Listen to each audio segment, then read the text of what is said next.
In this video, we'll be looking at some operations with rational expressions.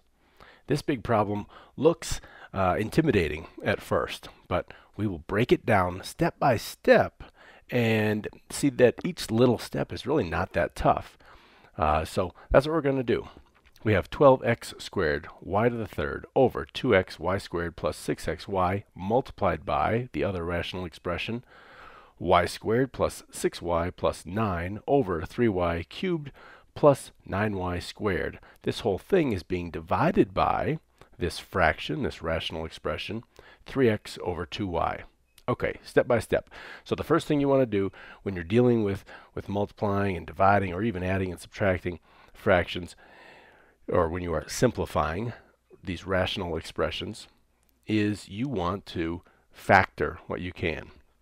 Well, in the numerator here, we don't have really anything to factor, so I'm just going to rewrite that as 12x squared y to the third over. Now, in the denominator here, we can factor out a 2xy. That's a common out of each of these terms. So I'm going to factor out a 2xy.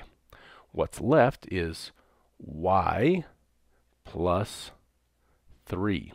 Right? 2xy times y gives you 2xy squared, and 2xy times 3 gives you 6xy. Remember that factoring is the reverse of multiplication, or in this case, the reverse of distribution. Multiplied by, what's next? I'll put this in a different color so we can see this. Factoring y squared plus 6y plus 9. Well, that factors as y plus 3 multiplied by y plus 3, or y plus 3 quantity squared. I like to write it out. It's a little bit easier to start canceling these things out. In the denominator, we can factor out a 3y squared. 3y squared multiplied by y plus 3. Again, 3y squared times y gives you 3y to the third, and 3y squared times 3 gives you 9y squared. Okay, now I could put this whole thing in parentheses again, but check this out. You know that when you divide fractions, it's the same as multiplying by the reciprocal. So I'm going to flip this over and turn this into a multiplication. So now I have 2y over 3x, and I've turned this into multiplication. So dividing by a fraction is the same as multiplying by its reciprocal. That's the thing flipped over. You're not changing the sign, you're not making it negative, or if it was negative, you're not making it positive. You just flip it over. Okay, and then this is called the associative property of multiplication. It doesn't matter where I put the parentheses now, because it's all multiplication. Okay, here we go. Now we can start crossing some stuff out. Let's do it. Y plus 3, and because it's all being multiplied, then every single thing is a factor here. I could go ahead and put parentheses around every little thing if I wanted to. It wouldn't change anything. And say, okay, now what can we cancel out of here? Okay, back to it.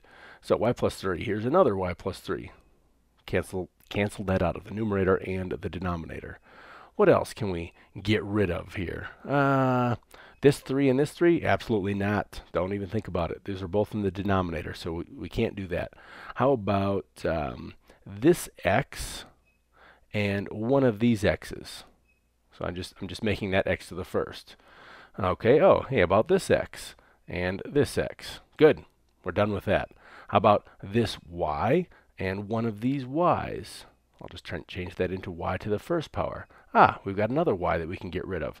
So how about this y and one of these y's? So I'm making this now y squared. All right, what else do we have? We've got 12 over 2. Well, that simplifies as 6 over 1. All right, we've got that. Oh, how about this y right here? Almost left that out. So canceled with this y, and I'll just be left with y to the first power. What else do we have here? We've got a 6 and a 3. Yeah, let's get rid of the 3 out of that. So that turns into a 1, and this turns into a 2. What do we have here? Let's regroup and see what we have. We've got a 2. We've got a y to the first. We've got a 3. And we've got a 2. Everything else is gone. Remember the things in parentheses, that big y plus 3. That's a whole factor, so you can factor that whole thing out. Cancel from the top and the bottom. Let's see, am I missing anything? No, that is everything. So we've got a 2 times y times 2 over 3. That's it. So we have 4y over 3. So that big intimidating problem, take it step by step, and we wiped out a lot of stuff. And even if you don't wipe out a lot of stuff, it's still step by step, and it's not that bad. I hope that helped.